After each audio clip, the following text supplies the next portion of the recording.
I started angel investing there, and I right off the bat, everything shifted because I was like, whoa, the quality. It became obvious that you could do a broader amount of use cases with a lot less capital. And that was the thing we were waiting for, right? I'd only invest in things that my network and time could be a multiplier.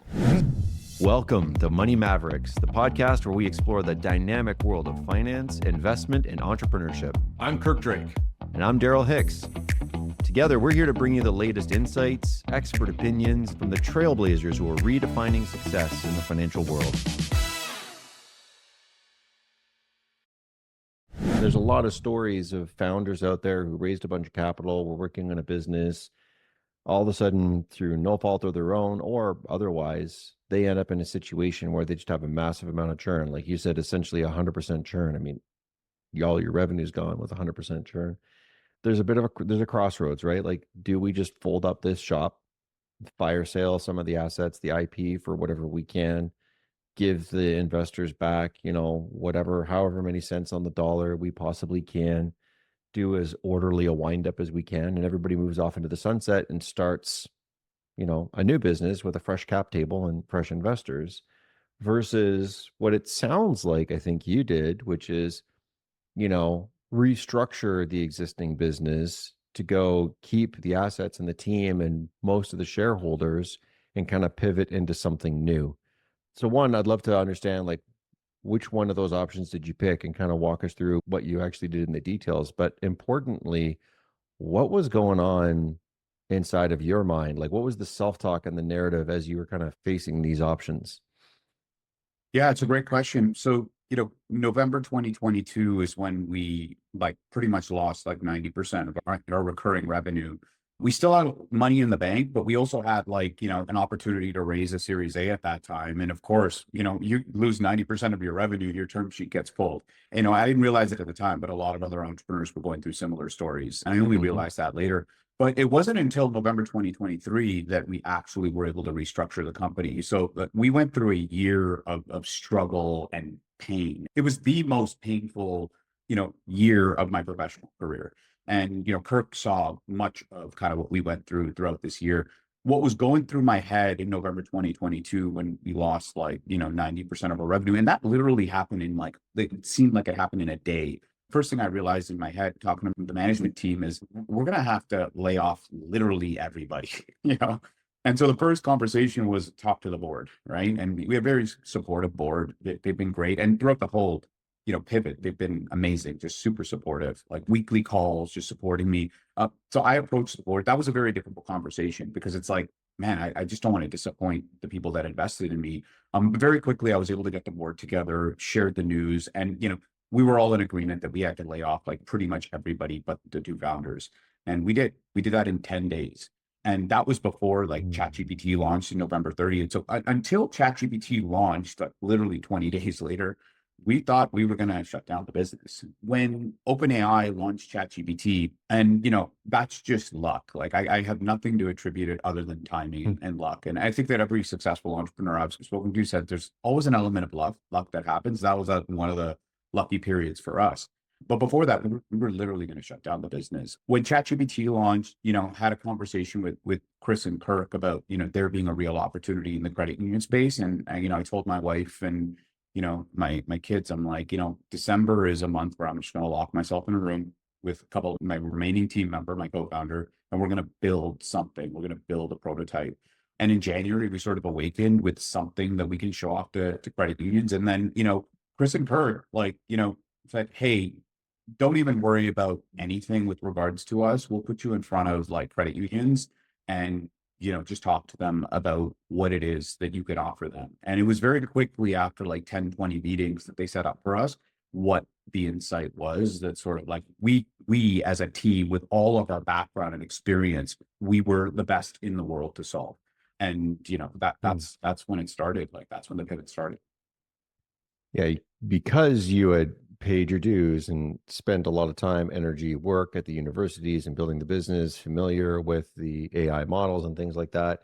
What was the novel application? All these large language models come out, everyone, all of a sudden, AI has been around for a really long time, like you said, in a very narrow application, but all of a sudden ChatGPT comes out, and because human beings can now talk to it, it becomes a very real, like a very striking sort of moment in our recent history. But what's the application for the credit unions? Yeah, happy to get into that. And like what ChatGPT's launch actually just what it did is created demand in the market. But like all the way from like 2018, 2019, we were like tracking and reading papers and understanding like how these LLMs were developing.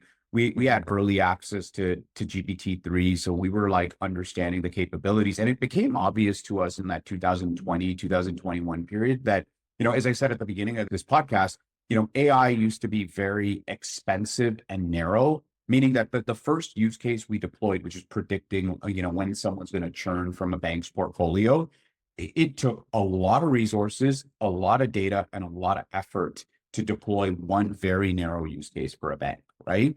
Whereas LLMs, because the very nature of a lot of the unstructured data and text is natural language, once LLMs came to be and we started experimenting with this in like, 2020, 2021, it became obvious that you could do a broader amount of use cases with a lot less capital. And that was the thing we were waiting for, right? And we were ingesting policies, procedures, user guides from the banks. We were kind of like amalgamating that with data beforehand. Our platform was built to do that. So, when ChatGPT launched and when we had to pivot the business, it just made sense to us that, we could leverage our platform in other ways and put LLMs at the center of that, because our platform's really good at just kind of like getting the most out of ML models and machine learning models in the middle. And the use case that was most obvious that we got off like 20 calls with credit unions in the CU2 network was ingest your policies and procedures, standardize it, and allow MSRs on the front line to search for that information so you can reduce member wait time.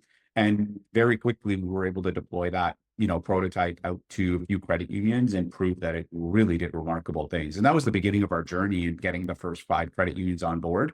And getting the first 5 credit unions on board, we were strapped for cash, really kind of allowed us to survive, from like that, February, March timeframe to the time when the restructuring happened. How did you hold creditors at bay? You've got this year of purgatory, right? Like where you're not sure if you're going to make it. You might make it. Sometimes it's looking good. Sometimes you're throwing up your Cheerios, right? How did you manage, all the conflicting interest of investors who are freaking out, lenders who are freaking out, customers who are freaking out in that mode? Yeah, so I mean, like we raised, close to $5 million, for Senso 1.0. Some of that was convertible debt. Most of it was equity.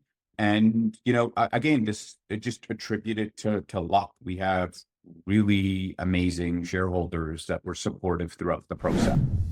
On Money Mavericks, we don't just talk about making money. We explore the innovative strategies and bold decisions that drive real change. Whether you're an experienced investor, a budding entrepreneur, or just someone looking to make smarter financial choices, we've got something for you. Every week, we're going to sit down with industry leaders, visionaries, and mavericks who share their journeys, challenges, and breakthroughs, from contrarian views on market trends to the secrets behind building a successful startup. You get an inside look at what it takes to thrive in today's economy. And we promise to keep it real, engaging, and most importantly, actionable. No jargon, no fluff. Just straightforward conversations that you can apply to your own financial journey. So get ready to challenge your thinking, expand your knowledge, and take control of your financial future. This is Money Mavericks, where we turn financial dreams into realities and mavericks into legends.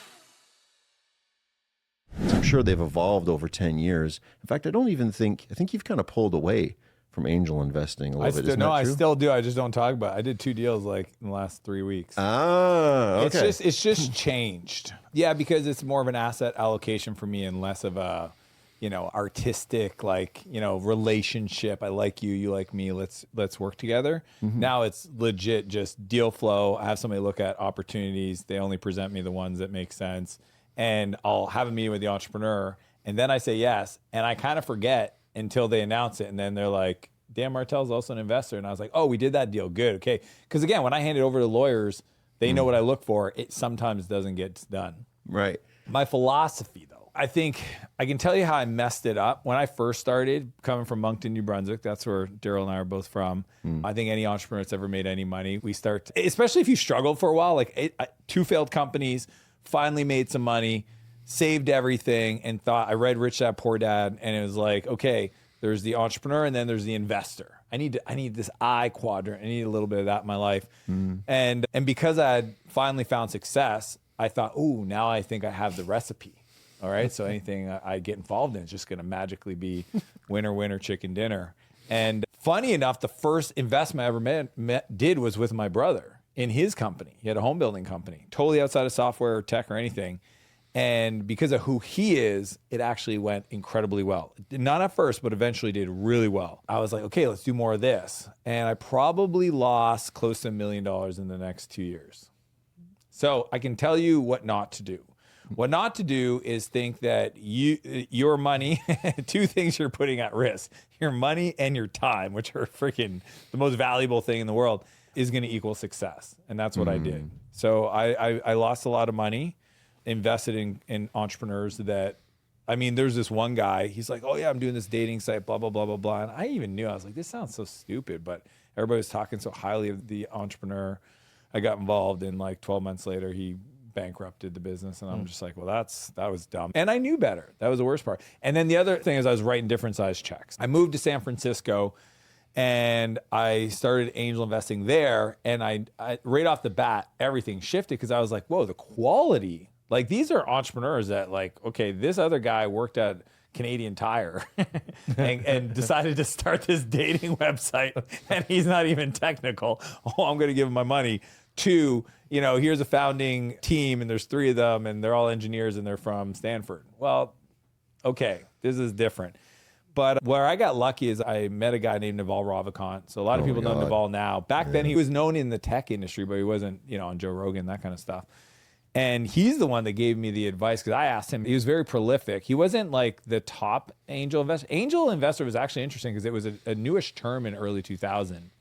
But essentially the philosophy was your own capital, and super angels was the term that was starting to come to be, people that had done 25 plus deal, I would say at the time was a 2 super angel.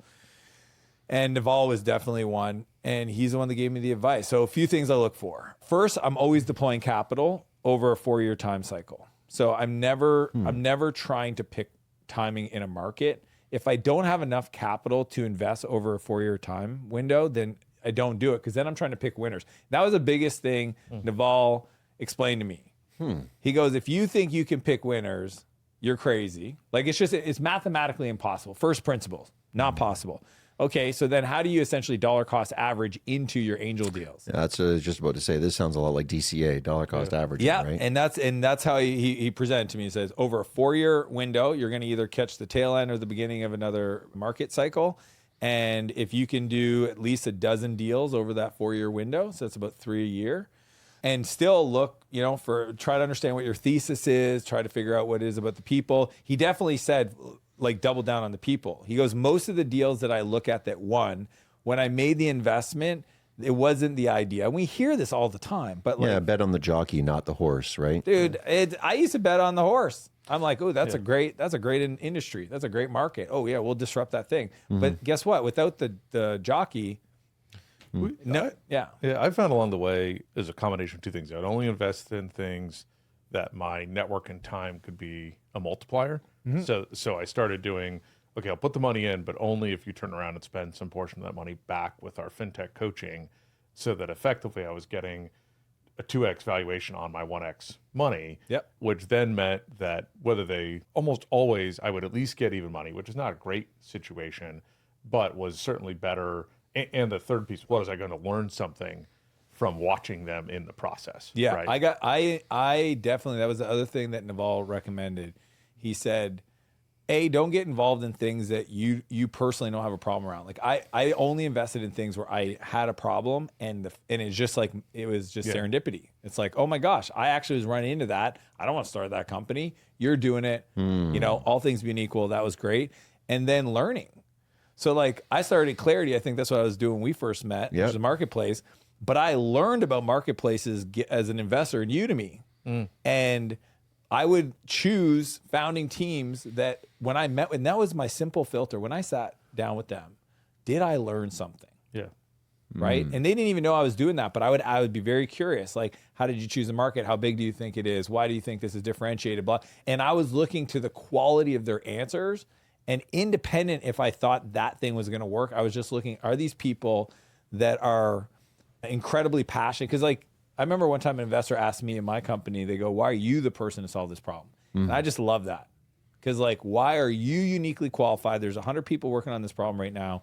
Why are you uniquely qualified? So I remember when you told me about FlexPay, I mean, geez, Daryl, it's like, who else? Like, Yeah. you know what I mean? I remember when you asked me that Yeah. question the first it's time. I called- kind of like this, the hair went up on the back of my neck a little bit, and I got equal parts nervous and equal parts excited. I'm like, well, all right, well, let's dive in and tell you about what I've been doing for the last 20 years.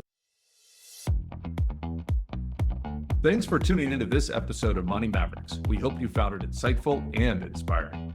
Don't forget to subscribe, like, and leave a review on your favorite podcast platform. And be sure to share this episode with someone who needs to hear it. Stay connected with us on social media and visit our website for exclusive resources, episode transcripts, and more. Until next time, keep pushing the boundaries, making smart moves, and turning your financial dreams into realities. You've been listening to Money Mavericks, where Mavericks become legends.